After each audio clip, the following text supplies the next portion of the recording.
Hey, so with the recent SVB crisis and the possible domino effect that may have, all the founders, including myself, have the one question that every single hour that is coming back to us, which is to say, what should we be doing next? How should we be thinking about 2023?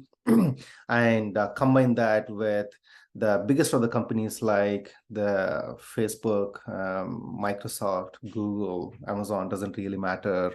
Everybody is really cutting the unwanted projects, low priority projects, and then that has a ripple effect on the whole of the tech community in general, and especially on the startups. So really combining all those things, the one question really is, what's the next 3 to 6 months strategy that founders should be taking in to survive? I think that's the top of the mind for everyone. It should be how to survive this 2023. Number two, how to provide value to the customers that you have. So there are a couple of things that we all should be thinking through, and in my view, and number one, the easy answer is raise funds. Number two, increase the revenue. Number three, reduce the burn. Number four, if needed, pivot the strategy that you have. And let's go through one by one. Raising funds in this time, based on where you are in the funding cycle.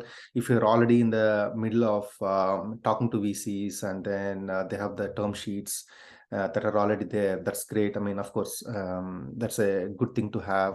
But if you haven't really started that fundraise process, do so right now.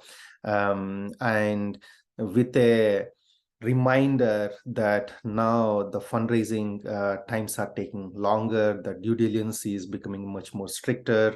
And then previously, the criteria that somebody would have had for, let's say, pre-seed versus seed versus Series A has slightly changed.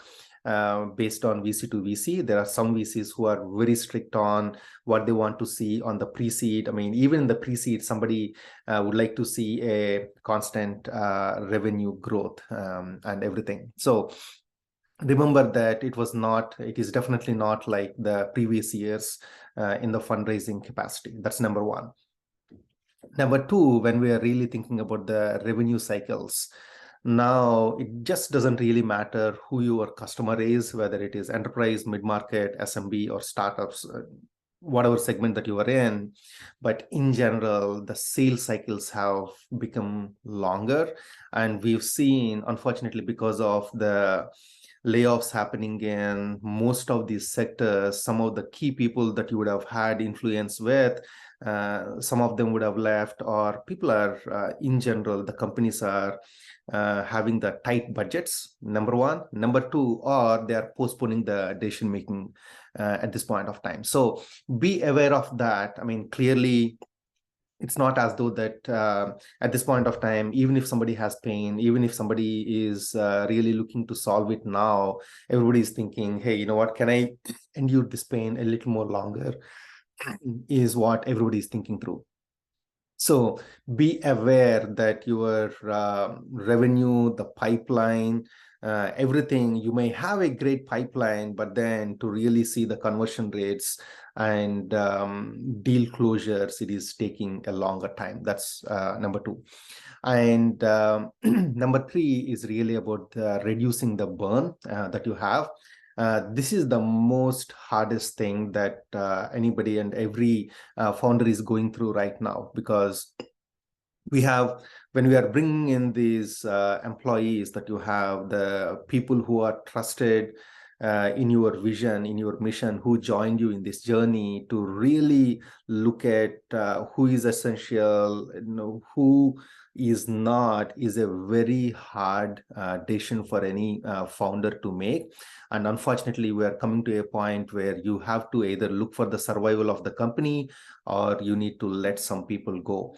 And this becomes even more harder even when you think about, oh, you know what, I'm really running on a bare bone mechanism, but then even with the bare bones, unfortunately, you will have to really look at what are the limbs that I can do without. I think, that's really coming to a point. So as unfortunate as it is, please be thinking about how do you reduce your burn rate at this point of time. Do some creative stuff, maybe defer some of the compensation until for some time, and make sure that you are open to your employees about your situation and how you want to deal with, and then partner with them. I think that's going to be super important for all of us.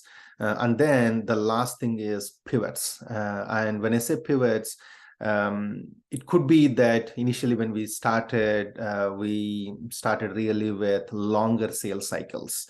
Maybe it takes anywhere between 6 to 9 months, and then you get a $250,000 contract or $500,000 contract. But now see if there are ways for you to actually shorter those cycles or go to a different segment of customers, or maybe even from the product point of view, if there are ways that you can change or include a different feature that actually serves a different segment, but you can get the revenue faster, do it. I think you should be really thinking about what are the ways that you can really bring in the revenue as fast as you can.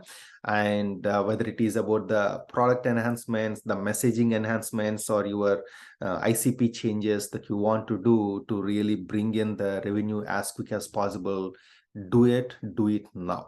Right. So in essence, there are 4 things that you really want to be cognizant of in these times. Number one is all about your raising funds. If you have a runway, go for it. If you don't have a runway, make sure you go and talk to your family, friends, VCs. Doesn't really matter. Raise funds. Number two, increase the revenue and be cognizant of the whole of shorter or rather longer decision-making times, and that is happening right now because of the economic situation.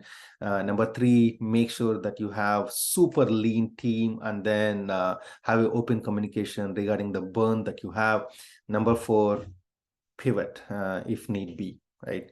Again, some of these are super hard decisions for all of us to make, but I think in the overall survival of the companies and the mission and the vision that we have, unfortunately, we just need to make things happen. And good luck with everything. Thank you.